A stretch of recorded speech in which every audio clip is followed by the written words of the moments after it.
Good afternoon, all. I was just checking in again, Tristan Turns Pages, with my third ever BookTube video.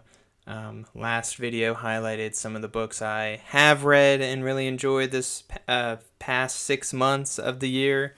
This video I'm going to be highlighting some of the books that I would like to read in the remainder of the year.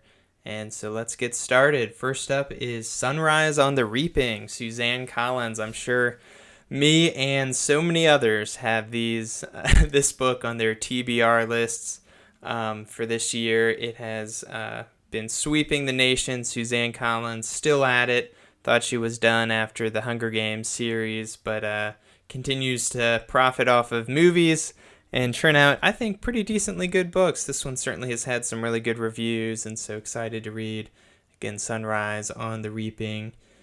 Secondly, another one that we've been on infinite hold with at the library is The First Gentleman, Bill Clinton's book. I believe this one is supposed to be a fiction book, but kind of with it's sort of like a Terminal List vibe of, not that, I don't think there's assassination, but a lot of, undercover secrets, things that were, classified at one time. Leaking their way into The First Gentleman. Thirdly, Crime and Punishment. This one's a Dostoevsky. Hopefully I'm saying that right. I did not teach Russian or take Russian at any time in my life, but Crime and Punishment. Been having sort of a love-hate with the Russian classics lately.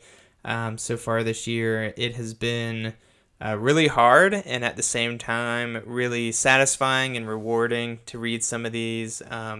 Particularly in terms of characters and the names, is a common concern that comes up in the Russian literature. Have no idea who any of the characters are at any time because they're all going by nicknames and last names and surnames, and it's just really confusing, but also really well written. And a lot of these authors, have taken one book for a lifetime, and that's the classic they come out with. So Crime and Punishment is next on my list to really punish myself. I don't know why.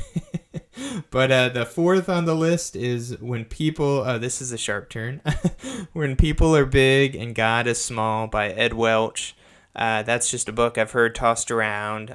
You can kind of tell by the title, talking about the idea of, not letting the image you portray to others be who you are, your identity, when people are big and God is small. Just had a lot of people recommend that in the church we attend, and curious to see. I think it's an older book, so let's see if it still holds true today, but has overall a pretty good review on Goodreads.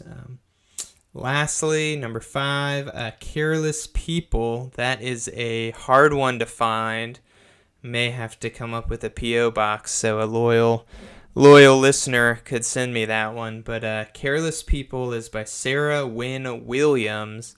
It is sort of a deep dive into what it was like in the early days at Facebook, working at Facebook. The idea is that this addictive, algorithmic software that we all know, love, and scroll endlessly on was carelessly developed, perhaps. So I don't know if that's a hot take, but we'll see. I'm excited for it. Again, Careless People rounds out the list of Sunrise on the Reaping, The First Gentleman, Crime and Punishment, and When People Are Big and God is Small. A lot of those are hot titles that I may still be on hold at the end of the year at the library, but we'll see. Again, always feel free to send me some, and I'll review them.